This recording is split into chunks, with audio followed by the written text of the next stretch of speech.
tema firman Tuhan, yaitu melawan arus. Mari kita baca di dalam Ibrani 2 ayat 1. Karena itu harus lebih teliti kita memperhatikan apa yang telah kita dengar, supaya kita jangan hanyut di bawah arus. So that we do not drift away. Hanyut mengikuti arus dan hilang. Supaya kita jangan hanyut dibawa oleh arus.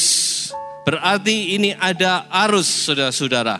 Dan penulis kitab Ibrani ini memperingatkan kepada kita semua, jangan sampai kita hanyut di bawah arus. Paling enak itu kalau kita berjalan atau kita renang atau kita naik perahu mengikuti arus. Itu paling enak, saudara. Sudah tidak usah dayung, sudah tidak usah kuat tenaga. Tetapi perjalanan kita, perjalanan iman Kristen ini bagaikan orang yang melawan arus. Jadi kita sebagai anak Tuhan, perjalanan hidup kita di dunia ini, ingat kita bukan mengikuti arus, tapi kita sedang melawan arus, saudara-saudara. Sebab itu jangan heran, jangan kaget kalau saudara merasa berat, kalau saudara mendapat tantangan, kalau saudara mendapatkan banyak kesulitan, banyak beban. Saudara, karena pada hakikatnya kita ini sedang melawan arus. Jangankan melawan arus, berjalan aja sudah sulit bukan kalau di air, apalagi sekarang kita ini berjalan melawan arus. Tapi itulah yang firman Tuhan katakan. Sebab itu penulis kitab Ibrani menasehatkan, pegang erat-erat apa yang kamu dengar, supaya kamu jangan hanyut dibawa oleh arus. Tapi kita bukan cuma disuruh bertahan, tapi firman Tuhan berkata kita harus maju, saudara. Bertahan aja sudah sulit, apalagi dikatakan kita harus maju, berjalan maju. Nah itulah sebabnya kita perlu pertolongan Tuhan. Ada 3 arus yang sangat kuat, yang sedang melanda seluruh umat manusia di dunia ini. Satu arus yang luar biasa, saudara. Kita sadar atau tidak sadar, arus ini sedang melanda seluruh dunia. Mari kita baca yang pertama di dalam Matius 24 ayat 12. Ini yang dinubuatkan oleh Tuhan kita Yesus Kristus. Dan karena makin bertambahnya kedurhakaan, maka kasih kebanyakan orang akan menjadi dingin. Karena makin bertambahnya kedurhakaan, maka kasih kebanyakan orang akan menjadi dingin. Yesus Kristus ketika dia berbicara tentang akhir zaman, Matius 24, maka Yesus menubuatkan bahwa di akhir zaman kasih manusia akan menjadi dingin. Dan itulah yang saat ini kita lihat dan kita alami. Manusia makin hari makin tidak punya kepedulian, makin dingin, makin tego, makin egois, makin mementingkan diri sendiri dan sebagainya dan sebagainya. Dan itulah penggenapan dari firman Tuhan bahwa dikatakan kasih menjadi dingin. Inilah arus yang terjadi pada saat ini, saudara. Arus dingin ini, saudara-saudara, juga mencoba untuk menghanyutkan anak-anak Tuhan supaya kita ikut hanyut. Dan ini arus yang sangat kuat. Saudara-saudara, tidak mudah. Paulus juga mengingatkan kepada Timotius bahwa di akhir zaman orang akan makin mencintai dirinya sendiri. Coba kita baca 2 Timotius 3 ayat 2. Di akhir zaman akan ada masa-masa yang sulit, kata Paulus kepada Timotius. Manusia akan mencintai dirinya sendiri dan menjadi hamba uang. Itulah saudara-saudara yang terjadi. Tidak ada teman lagi. Semua diukur dengan money and money. Jadi saudara-saudara, inilah yang sedang melanda kehidupan manusia di dunia ini. Lalu dikatakan oleh firman Tuhan, kita harus melawan arus itu. Tidak mudah bukan? Sementara semua orang, katakanlah semua orang bergerak ke sana, saudara. Kita sekarang dituntut oleh firman Tuhan untuk kita bergerak berlawanan arah.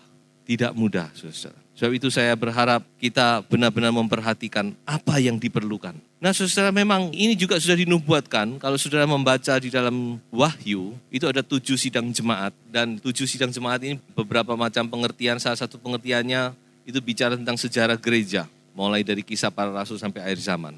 Kalau kita mengacu kepada hal ini, maka gereja di akhir zaman ini sama dengan gereja Laodikia, gereja yang ke-7. Dan gereja Laodikia ini problemnya dia kasihnya mulai memudar. Gereja yang tidak panas, tidak dingin. Ya, jadi suam-suam, ya masih oke lah. Jadi ini gereja yang dibilang mati, enggak, hidup, dibilang hidup, ya setengah mati saudara-saudara. Tidak ada gregetnya, kasihnya kepada Tuhan, pokok jadi anak Tuhan, ya sudahlah, tiap minggu ibadah bolehlah, setia.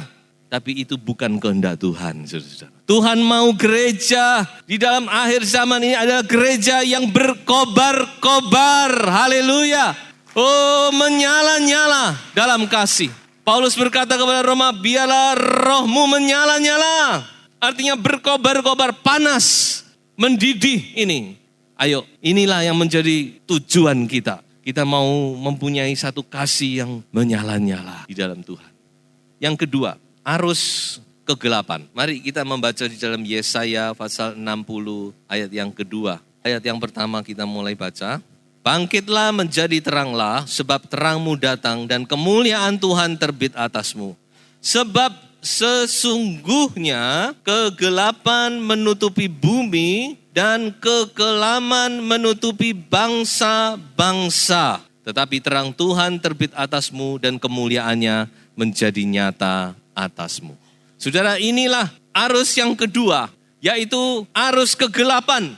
Yesaya sudah menubuatkan bahwa di akhir zaman ini saudara-saudara, kegelapan itu menutupi bumi. Dan bukan cuma menutupi bumi, tetapi menutupi orang-orang yang diam di dalamnya. Thick darkness. Kegelapan yang pekat, yang gelap, menutupi manusia yang diam di dalamnya. Kalau membaca ini dalam bayangan saya seperti kita melihat awan. Ketika awan itu mulai mendung, pertama-tama cuma begitu-begitu saja. Tetapi menjelang turun hujan itu mendung itu makin pekat, saudara-saudara. Bahkan tidak jarang itu seolah-olah pagi seperti sore saja. Karena begitu pekatnya. Nah, inilah keadaan zaman ini. Kegelapan. Kalau saudara mungkin pernah merasakan hal itu, ya enggak tahu saudara mungkin pernah, tidak mungkin saudara pernah mengunjungi teman atau siapa. Saudara masuk ke rumahnya, saudara kerasa kok rumah ini kok sungup ya. Pernah enggak? Kok rasanya sungup. Tapi ada satu saat saudara masuk ke rumah orang lain, rumah ini kok cerah. Rasanya itu enak suasana nih. Kegelapan di sini saya gambarkan adalah suasana rohani, saudara. Dan suasana rohani ini mempengaruhi suasana hati. Memang tidak terasa itu. Tapi firman Tuhan jelas berkata bahwa ada hal-hal rohani. Penguasa-penguasa kerajaan-kerajaan di angkasa di dunia ini. Jadi ada saudara-saudara pengaruh-pengaruh kuasa kegelapan yang mempengaruhi dunia ini. Menutupi dunia ini dengan kekelaman. Dan itu akan mencapai puncaknya pada zaman Antikris. Makanya zaman Antikris itu di dalam firman Tuhan dipakai kata kegelapan yang paling gelap. Kalau saudara baca ya, coba perhatikan, saudara baca kitab Injil pasti ketemu. Masuk kegelapan yang paling gelap. Itu bicara tentang zaman Antikris. Mengapa kok kegelapan paling gelap? Karena pada waktu zaman Antikris sudah tidak ada sinar lagi sedikit pun. Sekarang masih ada sinar. Dari mana sinar itu? Yaitu dari saudara dan saya, gereja Tuhan. Kita ini bagaikan kaki Dian, saudara. Di dalam kitab Wahyu ada 7 kaki Dian. Kaki Dian yang menerangi bumi. Walaupun gelap, tapi orang masih bisa melihat cahaya. Di mana ada cahaya? Oh, di sini ada cahaya. Oh, di sana ada cahaya. Karena apa? Karena ada anak-anak Tuhan yang berkumpul. Haleluya, beri kemuliaan untuk Tuhan Yesus. Saudara dan saya, kita adalah terang dunia. Jadilah terang, bangkitlah. Terang itu harus muncul. Karena dunia ini sedang dilanda kegelapan. Zaman Antikris, gereja akan disingkirkan. Pada saat itu tidak ada terang lagi. Itulah dinamakan zaman kegelapan yang paling gelap. Gereja mempunyai fungsi sebagai terang. Saudara, gereja di tengah-tengah dunia ini harus menjadi terang. Kita melawan arus. Sementara kegelapan makin gelap, gereja harus semakin terang, saudara. Terang benderang. Dan ingat satu hal, Yesus ada di tengah-tengah kaki Dian. Dia masih memegang kendali, saudara-saudara. 7 kaki Dian emas itu di tengah-tengahnya ada Yesus. Dia yang ada di tengah-tengah gereja. Sebab itu gereja bisa menjadi terang. Mari kita baca satu ayat lagi di dalam Efesus pasal 5 ayat 11. Inilah tanggung jawab kita. Kalau saudara membawa Alkitab, di dalam pasal 5 ini ada satu judul, hidup sebagai anak-anak terang. Ingat saudara, saudara dan saya, kita ini adalah terang dunia. Hiduplah sebagai anak-anak terang. Pasal 5 ayat 11. Janganlah turut mengambil bagian dalam perbuatan-perbuatan kegelapan yang tidak berbuahkan apa-apa. Tetapi sebaliknya telanjangilah perbuatan-perbuatan itu. Sebab menyebutkan saja pun apa yang dibuat oleh mereka di tempat-tempat yang tersembunyi telah memalukan. Kita harus pelihara hidup ini, saudara. Kita sebagai orang percaya ini lain, saudara. Kalau saudara ikut arus, ikut dengan orang lain, gak punya kesaksian. Kalau kumpul dengan teman-teman, perhatikan pembicaraan mereka, jangan ikut arus. Tapi justru kita harus menelanjangi, tapi bijaksana. Ya, jangan lalu kita sok jagoan, wah konyol kita. Tapi artinya kita harus menjadi saksi bagi mereka. Orang bisa melihat bahwa hidup kita ini lain. Ada terang Kristus di dalam kita. Yang ketiga adalah arus kemerosotan atau arus kebobrokan. Kalau saya boleh pakai kata ini. Atau arus kebusukan. Mari kita baca di dalam 2 Petrus pasal 1 ayat 4. Dengan jalan itu, ia telah menganugerahkan kepada kita janji-janji yang berharga dan yang sangat besar, supaya olehnya kamu boleh mengambil bagian dalam kodrat ilahi dan luput dari hawa nafsu dunia yang membinasakan dunia. Coba saudara perhatikan kata-kata terakhir, hawa nafsu dunia yang membinasakan dunia. Kata-kata ini saudara-saudara dalam bahasa aslinya dipakai kata corruption atau kita tahu dengan kata korupsi. Tapi kalau korupsi itu dalam bahasa Indonesia itu sudah terlalu sempit pakainya. Dipakai untuk orang yang menggelapkan uang dan sebagainya. Kita, itu korupsi. Tapi kata corruption ini sebenarnya bicara sesuatu yang sedang busuk, yang sedang bobrok. Jadi kalau sudah dikatakan sesuatu itu corrupted, itu artinya sudah busuk bobrok. Walaupun kelihatannya masih oke-oke saja. Nah, dunia ini saudara-saudara sedang terkorupsi, sedang busuk. Itulah keadaan dunia. Dunia dikatakan tadi sedang menuju kepada kebinasaan. Nafsu dunia yang sedang membinasakan dunia. Nah, disinilah fungsi gereja, yaitu kita ini harus menjadi garam. Salah satu fungsi garam itu adalah menahan kebusukan. Apakah bisa nyetop? Tidak bisa. Kebusukan itu pasti terus berjalan. Tapi pasti ada garam masih lumayan, saudara. Tapi proses itu terus akan berjalan, saudara. Sebab itu satu kali sudah tidak bisa ditahan, Tuhan singkirkan gereja. Tuhan biarkan antikris yang memerintah. Sebab itu saudara, fungsi kita ini sangat penting.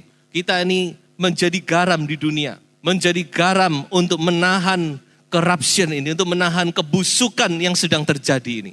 Kita sedang berjalan melawan arus. Sementara arus mau menyeret semua orang di dunia ini kepada arah kebobrokan. Baik itu dalam segala segi, terutama dalam hal mental. Maka kita sedang berjalan melawan arus. Makanya tidak mudah, terutama membesarkan anak itu tidak mudah. Membesarkan anak ini zaman sekarang tidak mudah, tantangannya berat. Bayangkan saudara-saudara, anak-anak remaja sekarang ini. Kalau dulu mau cari gambar-gambar porno itu sembunyi-sembunyi. Kalau sekarang nggak perlu, anak remaja itu bukan rahasia loh. Makanya saudara kita harus benar-benar pagari anak-anak ini. Berapa anak remaja yang jatuh ke free sex? Remaja sudah free sex. Bayangkan. SMP sudah free sex. Rusak karena apa? Karena roh ini, kebrobrokan ini, roh percabulan. Nah saudara-saudara, itulah sebabnya kita perlu kemurahan Tuhan. Apakah bisa kita berjalan melawan arus? Alam berkata bisa, ini baru alam. Ada satu ikan saudara-saudara yang unik. Ikan apa nih saudara? Ikan salmon. Tuhan memberikan kepada kita contoh yang baik dari ciptaannya, ikan salmon. Ikan salmon ini dia lahir di perairan air tawar.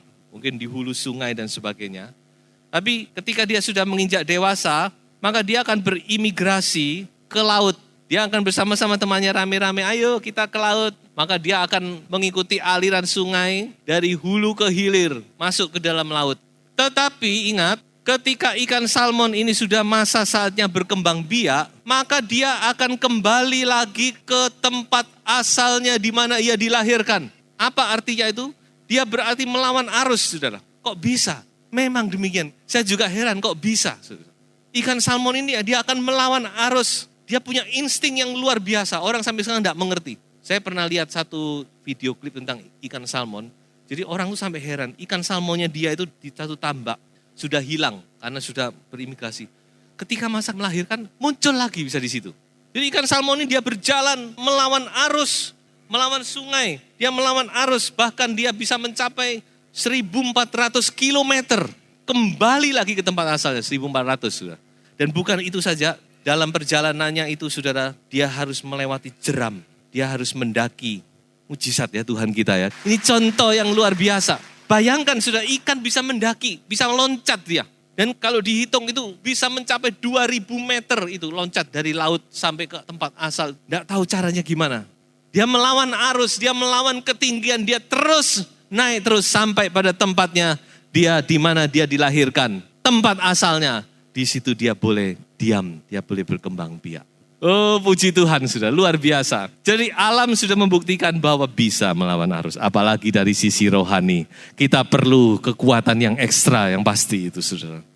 Kita perlu power. Kita perlu satu energi untuk kita boleh melawan arus. Kita boleh maju terus menuju tempat di mana kita berasal. Yaitu Yerusalem yang baru. Mazmur 84 ayat 8 berkata apa? Orang yang berniat mengadakan ziarah. Ziarah itu menuju kota Yerusalem. Mereka akan berjalan. Mestinya orang jalan makin lemah bukan? Tapi dikatakan mereka berjalan makin lama makin kuat. Dari mana asalnya? Yaitu dari kuasa Roh Kudus. Haleluya. Sebab itu saudara, kita perlu Roh Kudus. We need power. Roh Kudus itu adalah kuasa Allah. Kuasa untuk memberi kepada kita kekuatan untuk kita maju terus di dunia ini. Ada saatnya saudara-saudara, kita perlu calm down. Kita perlu tinggal di bawah hadirat Tuhan. Kita perlu bersama-sama mencari kemurahan Tuhan. Kita perlu bersama-sama berdoa. Mohon kekuatan kita dibaharui. Dan inilah saatnya kita butuh power itu. Tuhan memberkati kita semua.